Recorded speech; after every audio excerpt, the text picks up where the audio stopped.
ব্ৰহ্মাৰ মুখৰ পৰা জানিব পাৰিছো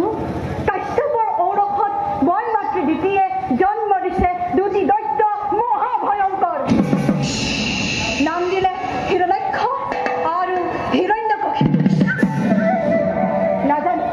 নাজানো পুনৰ কি ঘটে অঘটন এই অমৰাৱতীপুৰত দেৱৰাজ দেৱতাৰ যশ গৌৰৱত দেইপুৰি মৰিছে ডাঙৰ দৈত্য মাতা দেখি আজি দেৱতাৰ আৰ্হিত চিন্তি শুক্ৰাচাৰ্য ব্ৰাহ্মণৰ চাপিছে শুক্ৰাচাৰ্য ব্ৰাহ্মণে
দমন কৰাৰ দৰে ময়ো সিহঁতক দমন কৰিম নিজ বাহুবলে